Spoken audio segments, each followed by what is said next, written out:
भूर्भुवः स्वः तत्सवितुर्वरेण्यं भर्गो देवस्य धीमहि धियो यो नः प्रचोदयात्।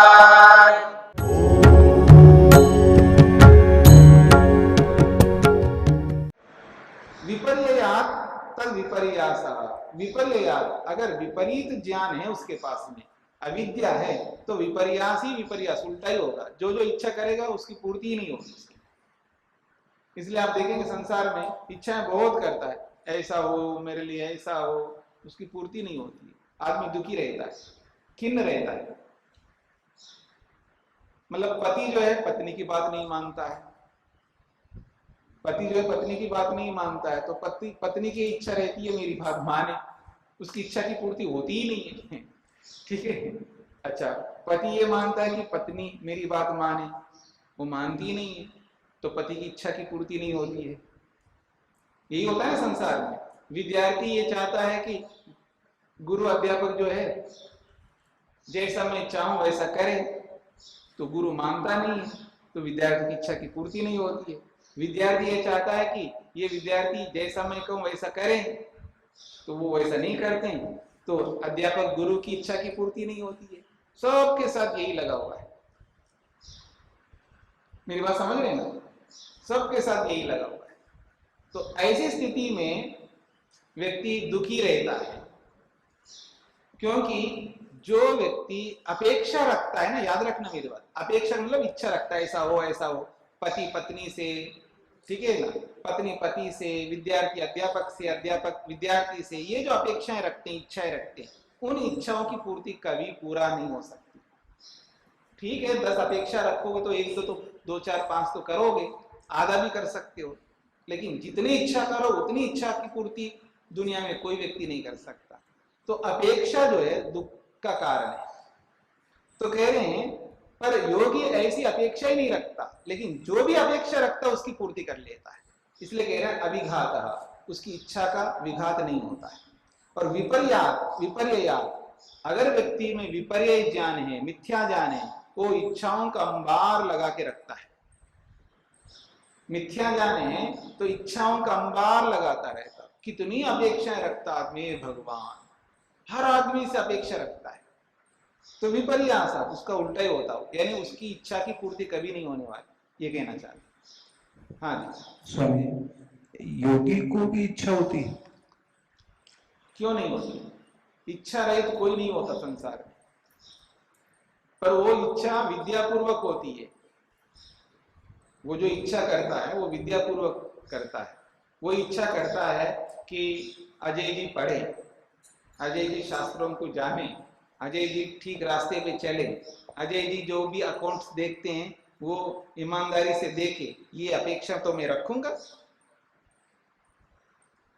माता पिता अपने बच्चों से अपेक्षा रखते हैं ना, सही रास्ते पे चले, आगे बढ़े, उन्नत हो, हाँ, उनका कल्याण हो, इच्छा रखेंगे ना जैसे माता पिता, तो योगी भी रखता है, इसमें क्या दिक्कत है?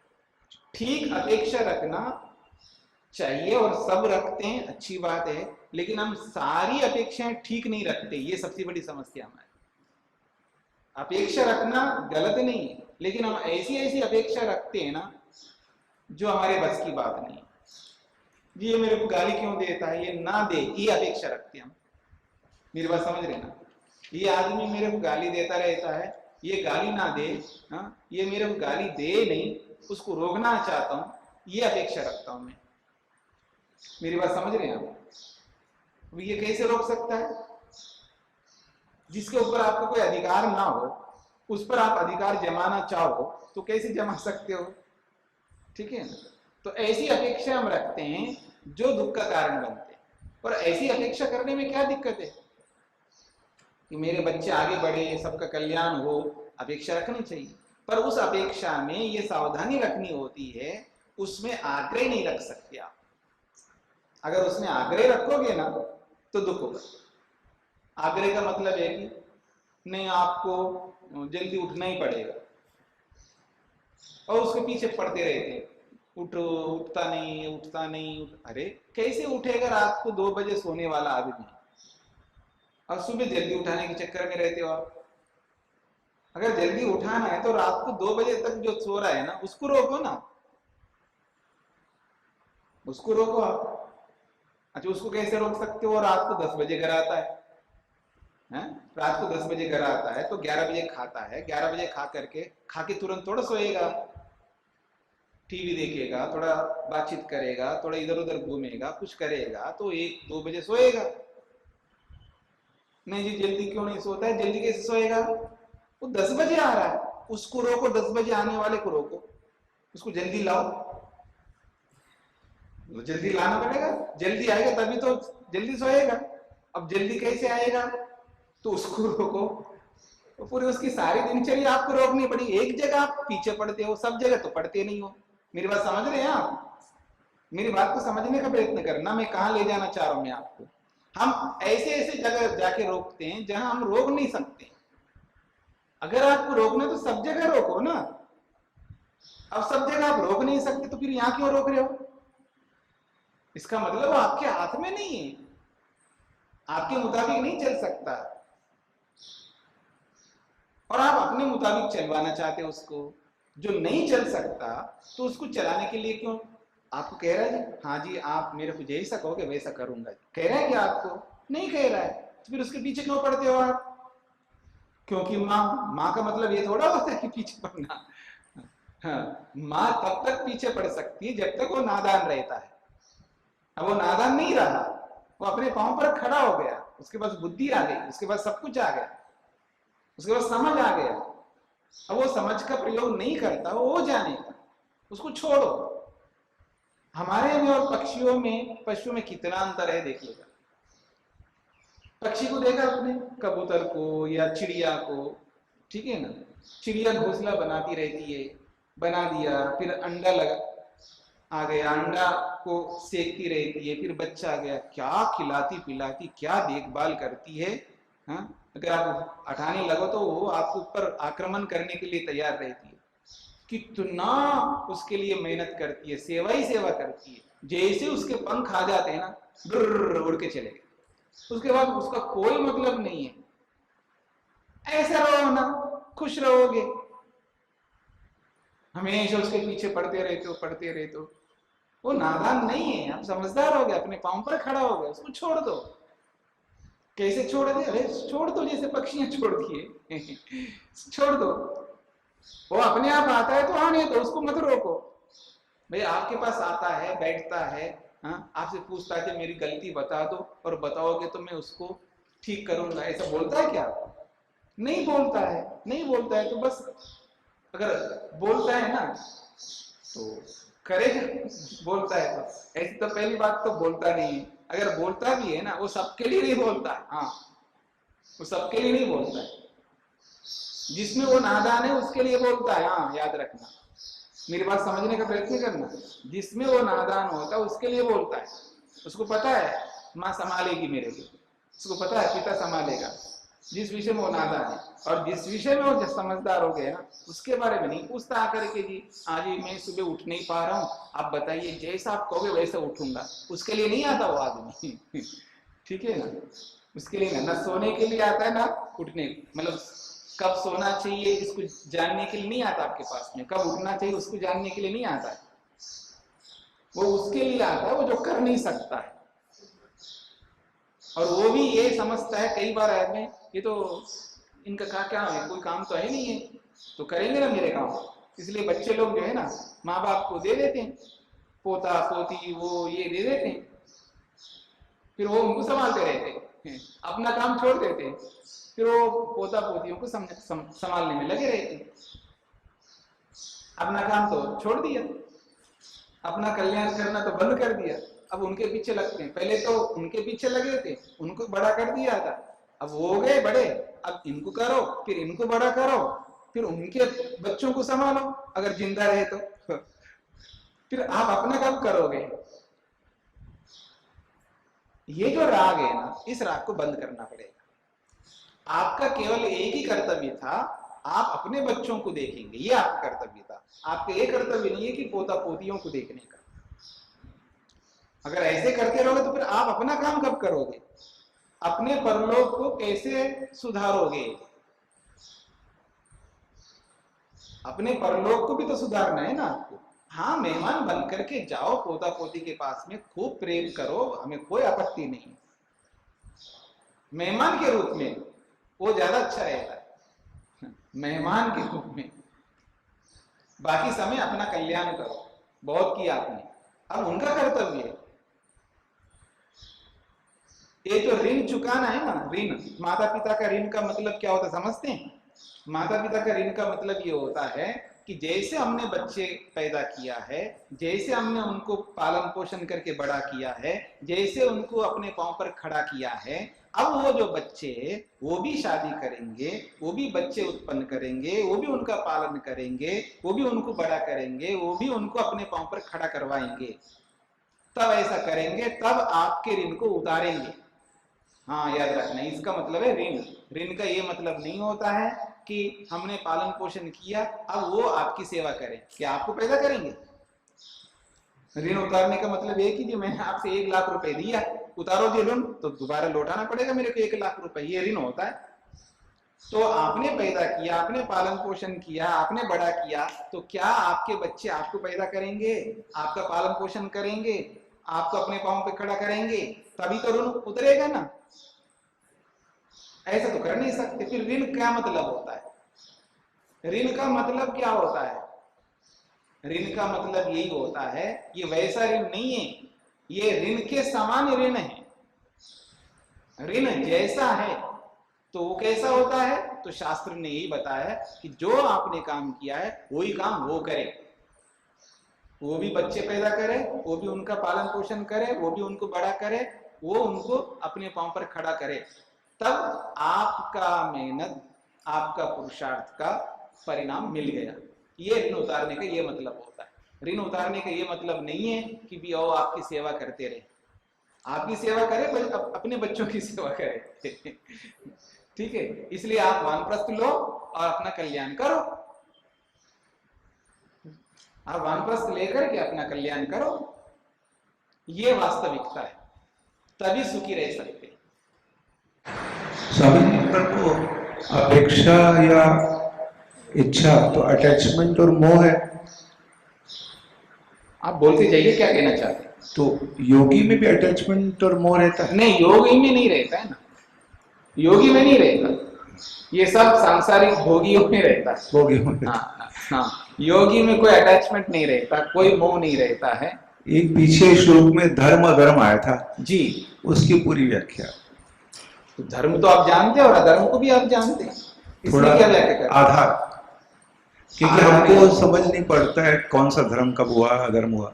हाँ जी, धर्म और अधर्म के बीच में जो डिफरेंस और कारक जो है, क्योंकि हम तो पूर्ण रूप से समझे नहीं। आप ये बताया कि आप धर्म को नहीं जानते, सत्य बोलने को जानते नहीं जानते। हाँ। यही धर्म है, और झूठ बोलना अधर्म है।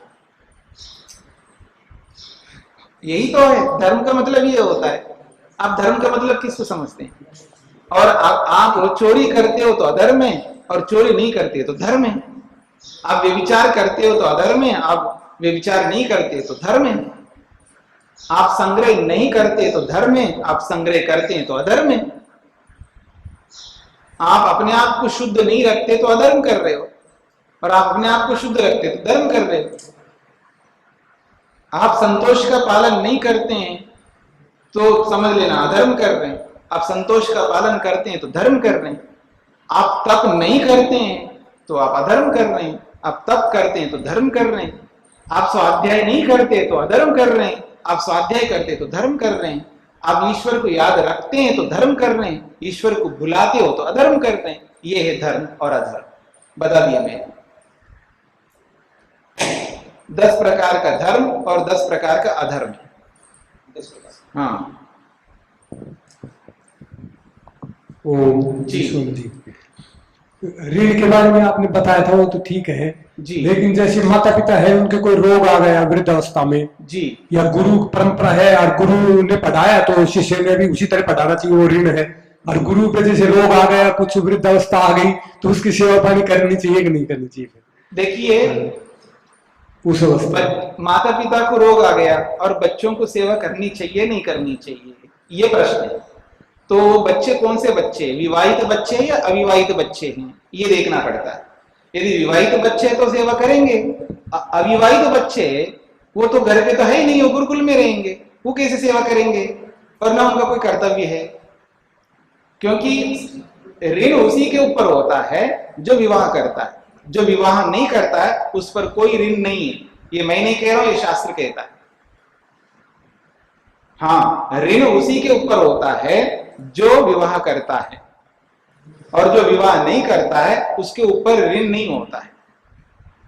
मतलब माता पिता का ऋण नहीं होता है, उसके ऊपर केवल ऋषि ऋण होता है, यानी जिससे वो विद्या प्राप्त करता है उसका ऋण होता है। वो विद्या प्राप्त करे और दूसरे को विद्या दे, यही ऋण है वहां पर। ठीक है। और जहां आप रहते हो वहां तो आप कुछ तो करोगे ही। मान लीजिए यहां आप रहते हो, मैं बीमार पड़ गया तो आप सेवा तो करोगे ही, उसमें तो कोई बात ही नहीं है। जहां आप रहोगे वहां करोगे ही। और जो भी बच्चे घर पे रहते हैं, गुरुकुलों में तो नहीं रहते हैं, घर पे रहते हैं, और माँ बाप बीमार हो गए तो सेवा तो करेंगे ना, उसमें कौन सी बात है। और कोई बच्चा बाहर गया, बाहर देश, वहां पढ़ाई कर रहा है, ठीक है ना, और माता पिता यहाँ पर है, वो उनको बुखार आ गया, कुछ रोग आ गया, ठीक है, तो वो आकर के थोड़ा सेवा करता है। यही वाले आगे पीछे करके करते हैं दूसरे लोग, और बहुत सीरियस है तब आता है वो। सामान्य स्थिति में आकर के कोई सेवा थोड़ा करता, अपनी पढ़ाई कर छोड़ करके थोड़ा आता है। मेरी बात समझ रहे हैं? तो जो बच्चे घर पे रहते हैं, घर में पढ़ाई करते तो सेवा करते ही है, उसमें कोई बात ही नहीं। मैं उसको थोड़ा रोक रहा हूं, नहीं करना चाहिए आप कैसे थोड़ा कहूंगा, तो करना ही है, सबको करना है, सबका कर्तव्य है। प्रश्न ये है कि एक विद्यार्थी गुरुकुल में जाके पढ़ रहा है, ठीक है, और गांव में माता पिता को बुखार आ गया, अब वो जाकर के सेवा करेगा? घर में और भी बहुत सारे लोग होते हैं ना, वो करेंगे ना, ये मैं कहना चाहता हूं। ठीक है। अब दूसरी बात, दो बेटे हैं, एक बेटा जो है घर पे रहता है, एक बेटा गुरुकुल में पढ़ता है। एक बेटे ने शादी कर लिया और एक बेटे ने शादी नहीं किया, गुरुकुलों में रहता है, पढ़ता पढ़ाता है। अब माता पिता बीमार हो गए, अब उसकी सेवा कौन करेगा? जिसने शादी किया है वो करेगा, और जिसने शादी नहीं किया वो जाके नहीं करेगा। वो जाकर के देख के आना चाहे तो देख के आ सकता है, पर जाके वो बैठ करके उनकी सेवा नहीं करेगा। कौन है? स्वामी। हाँ जी। स्वामी जी, मैं प्रश्न पूछना चाहता हूँ। अच्छा, इधर। हाँ, जब उपनयन संस्कार होता है जी, और ये जो कोई धारण करता है तो उस पर 3 ऋण तो उस पर उस समय चढ़ जाते रहते हैं। 3 ऋण का प्रतीक तो है ना उपनयन। नहीं, किसने बताया? ये तो आचार्य लोग बताते हैं इस नहीं, वो तो बताते होंगे, शास्त्र में नहीं बताया ऐसा, शास्त्र में नहीं बताया, वो तो सब उन्होंने अपना लगाया है। 3 धागे होते हैं इसके, ये होता है, ये होता है, उन्होंने अपना बनाया। हाँ, अपना बनाया, शास्त्र में कहीं नहीं बताया 3 धागों के ये ऋण होते, शास्त्र में नहीं बताया, याद रखना। हाँ, समझ लेना, शास्त्र में ये नहीं बताया कि जो इसमें 3 धागे होते हैं और एक धागा इसका मतलब ये, इसका मतलब ये, ऐसा शास्त्र में नहीं बताया। ये तो लोग बता देते हैं ऐसे, उसका कोई अर्थ नहीं है। शास्त्र ये कहता है ये जो विविध क्यों धारण करते हैं, तो शास्त्र कहता है विद्या प्राप्ति का चिन्ह है। ये जो विविध और शिखा जो है ये विद्या प्राप्ति के चिन्ह है, ऐसा शास्त्र कहता है, बस। फिर उसमें 3 ही धागे क्यों होते हैं, तो उसका समाधान है कि भाई 3 जो है पूर्णता का द्योतक है, बस इतनी सी बात है। बाकी 3 धागे इसलिए क्योंकि 3 ऋण होते हैं और ये होता है, ये तो लोगों की अपनी व्याख्या है, शास्त्र की व्याख्या नहीं है। शास्त्र में कहीं नहीं आया कि 3 धागों का ये ऋण होता है। बात समझ में आ रही है आपको? हाँ। अच्छा, आप में से न्याय दर्शन किन लोगों ने पढ़ा है? तो जब न्याय दर्शन पढ़ा फिर भी आपको समझ में नहीं आ रहा है। शास्त्र स्पष्ट कहता है, हाँ, जायमानो हा वै ब्राह्मणः त्रिभिः ऋणैः ऋणवान भवति। उत्पन्न होता हुआ बच्चा जो है 3 ऋणों से युक्त होता है। तो वहां पर ये चर्चा की है, जो उत्पन्न होना, उत्पन्न का मतलब जब जैसे पैदा होता है वो उत्पन्न लेंगे, ये उत्पन्न का मतलब क्या है? तो वहां अर्थ किया है जायमानः इति गृहस्थ संपद्यमान। जायमान का मतलब है जो गृहस्थ को प्राप्त होता है वो है। जायमानो ह वै ब्राह्मणः त्रिभी ऋणे ऋणवान भवति। उत्पन्न होता हुआ ब्राह्मण जो है 3 ऋणों से युक्त होता है। अब वो उत्पन्न होता हुआ ब्राह्मण उत्पन्न होते ही 3 ऋण कैसे करेगा वो बच्चा? अगर अभिधा अर्थ करोगे ना, अभिधा कर देते उत्पन्न होते 3 ऋण वाला बन जाता है। अब वो अपना ही नहीं संभाल सकता, वो दूसरे को क्या संभालेगा? तो अभिधार्थ तो नहीं निकाल सकते, फिर वहां लक्षणार्थ निकालना है। इसलिए ऋषि ने लिखा जायमानः गृहस्थ संपद्यमान, जो गृहस्थ को प्राप्त होता हुआ ब्राह्मण 3 ऋणों से युक्त होता है। अब जो गृहस्थ को नहीं प्राप्त हुआ तो वो क्या करेगा? उसके तो कोई ऋण ही नहीं है वहां पर। तो वहां गृहस्थ में जाने वाले के लिए 3 ऋण बताए, और जो गृहस्थ में नहीं जाता उसके लिए 3 ऋण है ही नहीं है।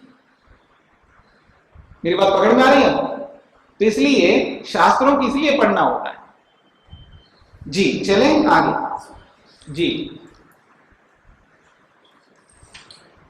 स्वामी जी, संन्यास आश्रम ग्रहण करने के पश्चात जी रुग्ण अवस्था में विवाहित पुत्रों से सेवा की कामना करना या इच्छा रखना उचित है? देखिएगा, वो तो परिस्थिति के ऊपर निर्भर करता है। ठीक है, मान लीजिए मैं सन्यासी हूं, मैं बीमार हो गया हूं, मैं अपेक्षा किसी से नहीं रखूंगा, मेरा व्यक्तिगत बात कह रहा हूं मैं, और कोई आके सेवा करे तो मना नहीं करूंगा। और कोई नहीं करता है तो आप क्यों नहीं करते हैं ऐसा कभी नहीं कहूंगा। मेरा अपना व्यक्तिगत बता रहा हूं मैं। अगर मैं रुग्ण हो जाऊंगा, भगवान की कृपा से अभी तक तो हुआ नहीं है, सालों से, यहाँ आकर के 20 साल हो गए, यहाँ आकर के 20 साल हो गए, 20 साल में कभी आज तक बिस्तर नहीं पकड़ा भगवान की कृपा से। तो भविष्य में नहीं कह सकता, तो मान लो भविष्य में बीमार हो गया, बिस्तर पकड़ लिया, मैं कभी किसी को नहीं कहूंगा आकर के मेरी सेवा करो। अगर कोई आके सेवा करता है तो मना नहीं करूंगा, ये मेरा व्यक्तिगत है। अब हर व्यक्ति का मैं अब कह नहीं सकता। अगर कोई दूसरा सन्यासी किसी से सेवा करवाना चाहता है तो अब उसकी व्यक्तिगत है, अगर उसकी कोई करना चाहे तो करे, और कोई नहीं करता है तो हम लोग कर लेंगे, ये हो सकता है।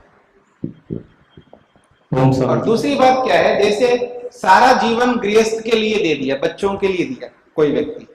एक उदाहरण देता हूं, आप में से कोई ऐसे वानप्रस्थी है जो अपना सारा का सारा जीवन बच्चों के लिए दिया है, ठीक है। अब वो बीमार होते हैं, अब वो मेरे से कह दिया मेरी सेवा करवाओ, तो मैं तो नहीं कराऊंगा। एक सामान्य तो होता है तो करते ही। मान लीजिए अचानक बीमार हो गए तो उसको हॉस्पिटल ले जाना, वो करना, ये करना, ये तो हम करेंगे, इसमें तो कोई आपत्ति नहीं है। लेकिन फिर आगे लगातार उनके साथ बैठ कर के उन्हीं की सेवा में लगे रहे, ये तो हम नहीं कर सकते। फिर क्या करेंगे? मैं कहूंगा आप अपने बच्चों को बुलाओ, आप बच्चे लोग सेवा करेंगे आपकी। क्यों? क्योंकि आपने अपना जीवन बच्चों के लिए दिया है। मेरी बात समझ रहे हो? जो व्यक्ति सारा जीवन समाज के लिए देता हो, बच्चों को नहीं दिया, उसके बच्चे ही नहीं है। सारा जीवन समाज के लिए जो व्यक्ति ने दिया है, अब वो बीमार हो गया, अब समाज का कर्तव्य है समाज देखे उसको। लेकिन जिसने अपना जीवन बच्चों के लिए दिया हो तो उसकी सेवा कौन करेगा? बच्चे करना चाहिए। मेरी बात समझ रहे हैं? इसमें कोई गलती हो तो बता दो। इसमें कोई गलती है जी? इसमें तो कोई गलती नहीं। और एक मानवीयता है। मान लीजिए उनके बच्चे नहीं है,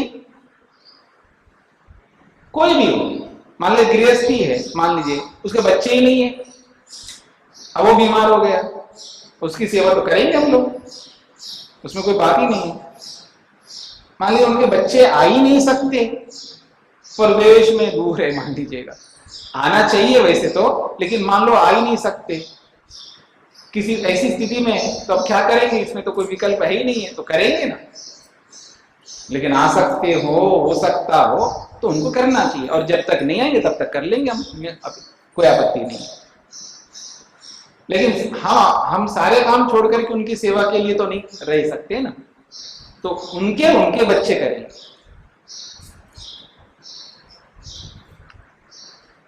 पकड़ में आ रहा है? इसमें किसी कुछ कहना हो तो कह सकते, इसमें कोई आप कहेंगे तो मैं बुरा मानूंगा ऐसी वाली बात नहीं है। अगर आपको मेरी बात गलत लगती हो तो आप कह सकते हो, कहने में स्वतंत्र हैं, और बुरा मानने की कोई बात नहीं है जी।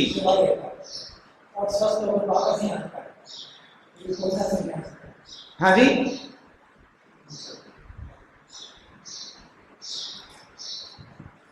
संन्यास ले लिया मैंने जी यहाँ से, यहाँ साधना कर रहा हूँ, बीमार पड़ा जी आपने कह दिया घर जाओ, जी मैं घर गया।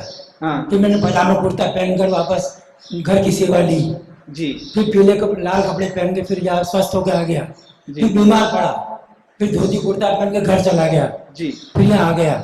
ये कौन सा संन्यास हुआ? ये तो सन्यास ही नहीं है ना, ये तो सन्यास थोड़ा हुआ है, ये तो अवसरवादी है ये तो अवसरवादी है ना। मैं अवसरवादी की बात नहीं कर रहा हूं। ऐसा होता है, एक बात कहता हूं, मेरी बात को थोड़ा समझने का प्रयत्न करना है। मान लीजिएगा कोई वानप्रस्थी है, ठीक है, वो वानप्रस्थ लेके आ गए और अपना सर्वस्व यहाँ समर्पित कर दिया। अपना सर्वस्व की बात कर रहा हूं मैं, याद रखना, अपना सर्वस्व यहाँ समर्पित कर दिया। अपने सर्वस्व का मतलब है, मान लीजिए उनको पेंशन मिलती है, ठीक है, हाँ पेंशन मिलती है, जो कुछ भी उनको उनके पास है वो सब आश्रम को देता है, सब कुछ आश्रम के लिए करता है, घर में नहीं देता, ये याद रखना, पूरा यही देता है। और फिर वो बीमार हो गया, उसको हम क्यों कहेंगे कि घर जाओ, हम करेंगे ना उसके लिए। और कोई वानप्रस्थी ऐसा होता है, अपना पेंशन में से थोड़ा तो यहाँ देता है, बाकी घर में देता है। मान लीजिए किसी को 20,000 पेंशन मिलती है मान लीजिए, और यहाँ 5,000 दिया, क्योंकि रहता है यहाँ, खाता पीता है, और एक महीने में मान लो 5,000 खर्च होता है तो उतना दे देता, बाकी जो 15,000 घर में देता है। फिर वो बीमार हो गया तो अब क्या करेगा? घर वाले करेंगे ना उसकी सेवा, और पूरा यहाँ देते तो हम करेंगे ना। हम सीधी बात करते हैं, हम लोग याद रखना, हम सीधी बात करते हैं। जो व्यक्ति अपना सर्वस्व हमको समर्पित करता है तो हम भी अपना सर्वस्व उसके लिए समर्पित करेंगे, और या तो वह जितना वो समर्पित करता है उतना ही करेंगे। सीधी सी बात है। मान लो वो बीमार हो गया तो हॉस्पिटल ले जाएंगे, भर्ती करवाएंगे, खाना पहुंचाएंगे, वहां किसी को रखेंगे, सारी व्यवस्था करेंगे। घर वाले आते ही फिर वो करेंगे, अथवा घर जाना हो तो घर जाएगा। मेरी बात समझ रहे हैं ना? वास्तविकता ये है, क्योंकि जो व्यक्ति जैसा जीता है ना उसके साथ वैसा ही व्यवहार होता है। ये संसार का नियम है, ये संसार का नियम है। आप अपना सर्वस्व हमें समर्पित कर दीजिएगा तो हम भी आपके लिए अपना सर्वस्व समर्पित करेंगे, सीधी सी बात है। नहीं तो जितना आप समर्पित करेंगे उतना ही करेंगे। आप समर्पित करो 10% और अपेक्षा करो 50%, हमारे बस की बात नहीं है, ठीक है। तो उसके लिए तो हम है ना, हम तो पहले से कह रहे थे, जिसके पास कुछ नहीं है तो फिर वो समर्पित होकर के सेवा करें यहाँ पर, और जब वो बीमार हो जाए तो हम पूरी सेवा करेंगे।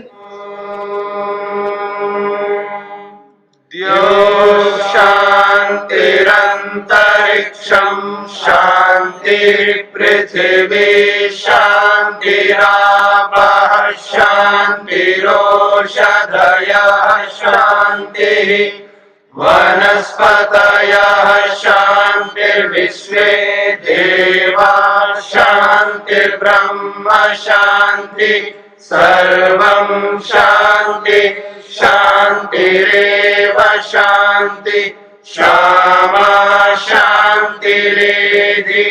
ॐ शान्ति शान्ति शान्तिः।